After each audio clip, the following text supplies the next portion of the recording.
Welcome to the last video in this series where I have been really teaching you about archetypal empowerment. What is an archetype, empowerment system, the soul esteems, and the self-esteems. So the first part I want to talk about is you might be going, okay, well, how do I utilize this and how do I work upon it? And the first thing I'm going to say is trust yourself. As you've listened to what I've said, you've probably had some little like, oh, I've done that, or I could think of that, or I could see this relationship. And you might already kind of have an inkling of where you're to go and work on next. But I just want to recap the general themes so you can ask yourself these questions in meditation on like, where do I work on next? So the child archetype and sovereign. So this is where you're finding yourself easily being triggered and reacting and then beating yourself up about it. Like, I wish I didn't say that. Or, I got offended and I reacted and I feel bad about that. So if you're finding yourself like reacting instead of responding, then this is by far the first thing that I suggest working upon. The second one, the victim, hang on, I forgot to talk about the sovereign. Just at the same time, like if you don't really know with the sovereign and the child, if you don't know how to respond because you don't kind of know, like, who am I and what do I want to stand for? You know, there is that element to just the sovereignty as well. So you might also need to do a little bit of soul searching on like, well, what type of human being do I want to be? And am I embodying that? And am I in my truth? Am I empowered? So you don't just look at the child, you also look at that relationship with your sovereign. Are you empowered? What is your integrity like? Do you trust yourself? Those kinds of beautiful, deep questions. So the second pillar, the second column is the victim and the warrior. So I'm going to say the F word. Are you ready? Drum roll. Forgiveness. So if you've had people who have bullied you or hurt you or different ways, there's an amazing thing that happens when you can forgive. Now, you might say to me, Jess, how the hell do you expect me to forgive my abuser, my violent partner, my narcissistic parents? It's unforgivable what they did to me. And it's very important that you acknowledge that what happened to you is not right. It's despicable. It's archetypally abhorrent. But this life, you were given those lessons so that you could become an incredible warrior and you can go forth and you can change. Maybe it's your turn in multi-generational healings and you're the actual one that's to break 5 different generations of cycles or 50 generations of cycles. And you suffered so badly, but you did it. And I know that this sounds insane to some people, but there's an element of forgiveness and understanding and gratitude that goes on a soul level when you're actually aware that this person is the villain in your story. But because of them, you became the hero. And you do not, you don't go, oh, I completely understand and justify everything that you did to me and that's all okay. But there's a feeling of like, I love who I am now. You played a journey. It was an awful one on how I became this person. And I'm going to choose to forgive you because I don't want to give my power away to you for the rest of my life. Every time something other happens, I don't want to be triggered back into this thing. So the thing is about forgiveness is if you don't actually forgive somebody, they've always got a hook in you. And I don't care if it takes you 80 years. I want you to vow to yourself that you'll go on the journey of forgiveness, no matter how horrendous what they've done to you is. And you'll realize that when you're able to get to this weird place of forgiveness for an atrocious human being, you are free. You're like detached. And it's like, I'm finally energetically free of this person. If I ran into them in the street, I think I'd be shocked that I wouldn't curl up into a ball the moment I got home anymore. And who knows, you might see them and just feel nothing.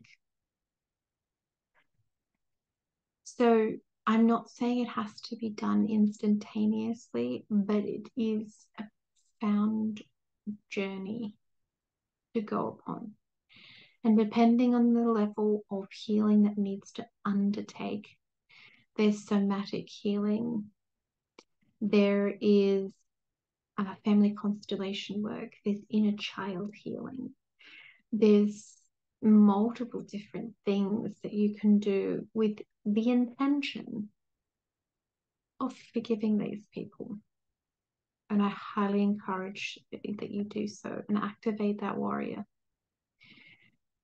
Because then you'll stop being that victim to it and you'll stop having that hook into you. Now, that was a bit heavy, but it had to be said. The warrior. Spend time really truly appreciating how much you've survived, how much you have been so strong to endure different things. If you've endured sickness and death, you have a strong warrior. If you have survived any form of abuse, you are an incredible warrior.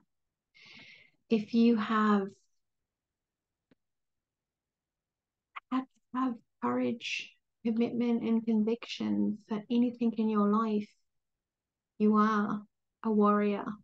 Spend time reflecting and owning and celebrating this aspect of yourself and call it in and grow, grow, grow. Now, the next one, the saboteur and the alchemist. This is a big one.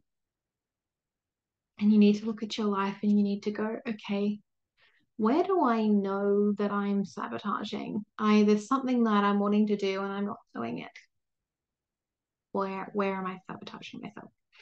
If you don't know, go, okay, what makes me uncomfortable or afraid?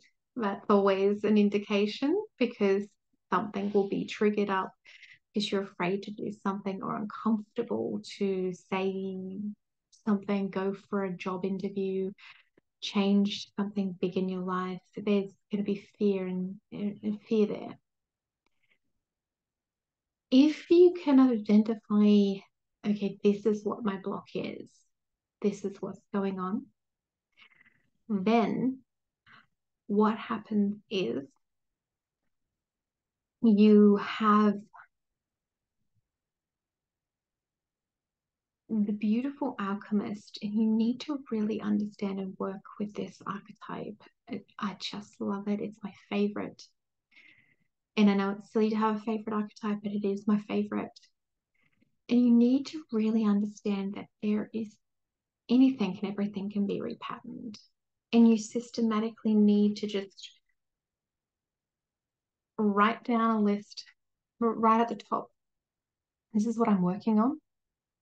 You can say some prayers, you can do some rituals, And you can literally go, I tried this today and it didn't work. I tried this, and you experiment.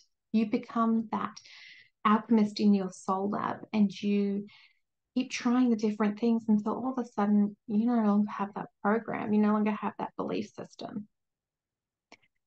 I'm going to use my religious wounding as an example of this. So I was raised in a religion, Christian religion. It was very conservative. In my mind, it's a bit weird. Um, the religion itself was probably not the problem. It was the weird power dynamics and ego of the ministers and the people in control, and the lack of kind of like congruity. It's just very, it's not congruent, and it just would ring wrong in me. And so I had this deep fear of saying goddess. So weird.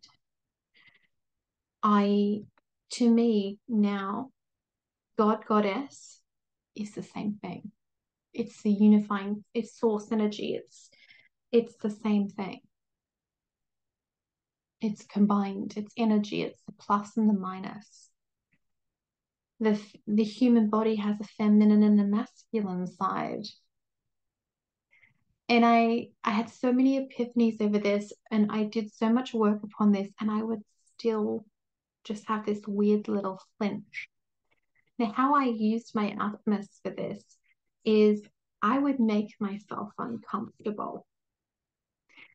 So I would go to the meditation groups, and I, would see people talking about different things. And one of the ladies had a women's group, but they called it a goddess group. And you honored the goddess, and there were all these other different things that happened. And when I first got invited, I was so uncomfortable. And I knew by the level of discomfort I had that it was really important that I went. And I just fell in love with the most amazing group of women. And something profoundly happens when women gather together and can converse, just the same as when men can get together and talk. I actually feel like it's really important in the psyche for both of them to have their time. And it's quite profound.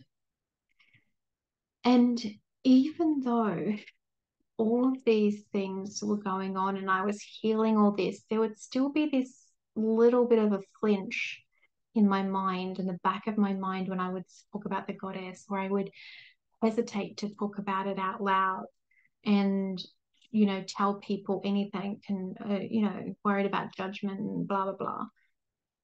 And then one day I was actually like really, I said a prayer of all things.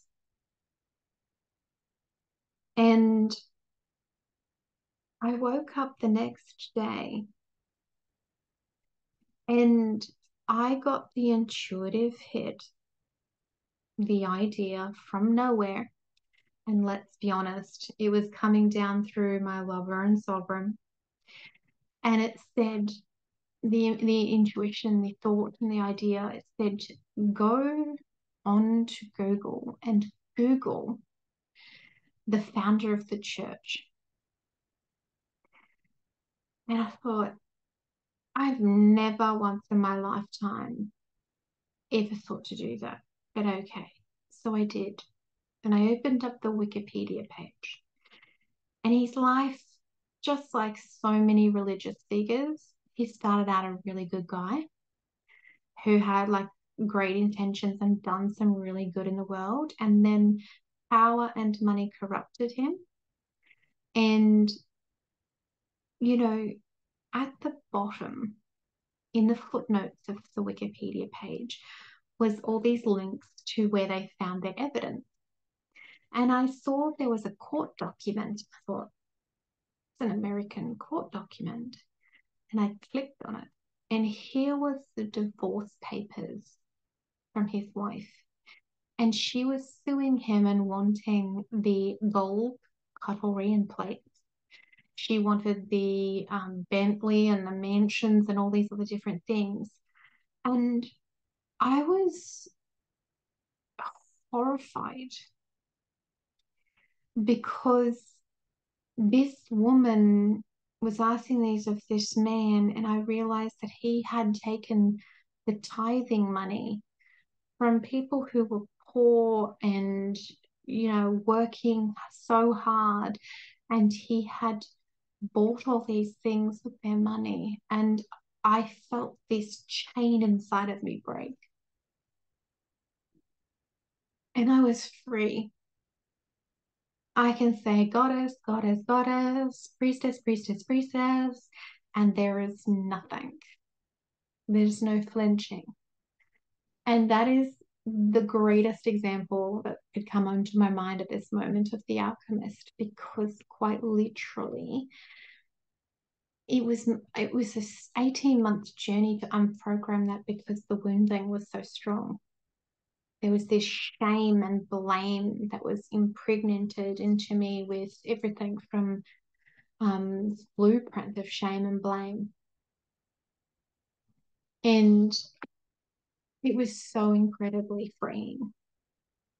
And I could go forth and still love Jesus and still talk to God.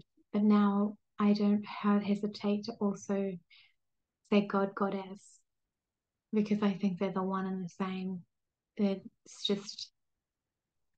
It's amazing. Now, I just wanted to show you that you don't give up. Some of these belief systems are so big, they may take time, but don't give up. Keep pushing yourself to change. Now, it just glitched. So, lastly, the prostitute and the lover. This is probably going to be one that everyone's going to have some level of healing that needs to take place. So, the questions you need to ask yourself around this one is, what kind of healing do I need to do around how I see myself? Do I see myself as valuable and worthy? Or do I have imposter syndrome? Am I trying to start my own business and these things are going on? So, very much tied into your self-worth. But there's also those questions of like, where am I giving my power away? Am I trapped in a situation, a business, a relationship, a friendship, a family where I absolutely morally disagree with everything that they're doing? And I'm kind of prostituting my soul by staying with these people or places. And I need to get out because it's killing my soul. Sounds traumatic, but it's the truth. So you might need to do some soul searching around your morals and integrity and the cost to your soul as well. So how do you love yourself? With that beautiful lover, do you love yourself? Do you think you're amazing, awesome, and the bee's knees? If you don't, why? Is there a story there? Is there a trauma from childhood? Is there a belief system? Did someone when you were 10 say something and it just created a hook and it stuck? You can't get rid of it. You're like, what's going on? So those are the 4 columns with working with this. Don't forget that there is also your other self-esteems, the addict, the narcissist, the shadow judge, the perfectionist, the procrastinator, all of those ones that are tied in with keeping us stuck in our programming and in our third dimensional self and our shadow self. And then there's all the shaman and the priestess and the teacher guide and the healer and fear and the crone and the mystic. And they might be wanting to embody down and become part of your passion, and you need to make room for them in your energy field. So really look at these four columns and do an assessment of yourself and go, well, where do I want to work on next, and what would I like to heal on next?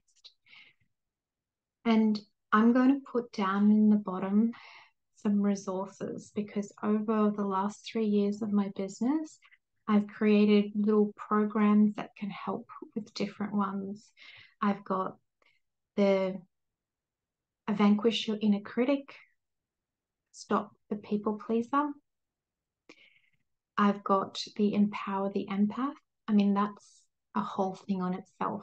The empath is supposed to be a soul esteem, but most of the time, it's in with your seer archetypes. It's a psychic ability, and most of the times it's supposed to be a superpower, and instead we get all drained about it and we get stuck with energy vampires and narcissists, which are down in our self-esteem. So it's really that's actually a beautiful program which talks about some of the archetypes and then how to protect yourself. So I've been creating smaller little online programs to kind of help people who are working their way through this. But I also do one-on-one coaching and at time group coaching.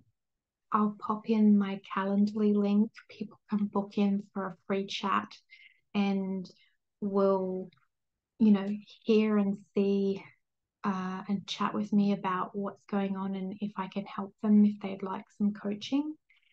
I'll also add my website link with a list of all of my services. Please don't be a stranger. Comment whether or not you found these videos helpful. If you have any questions, you can ask them in the comment section. If it's a personal question, then you can always head to Facebook and join my Facebook group and message me.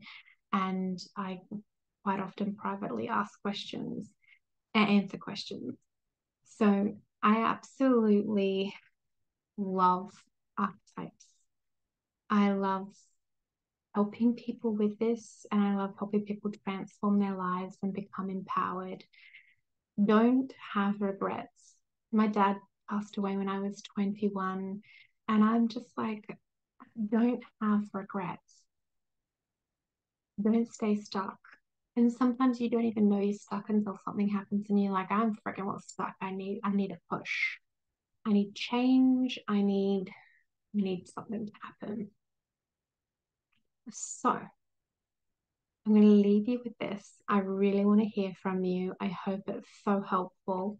And let me know in the comments below. Bye for now.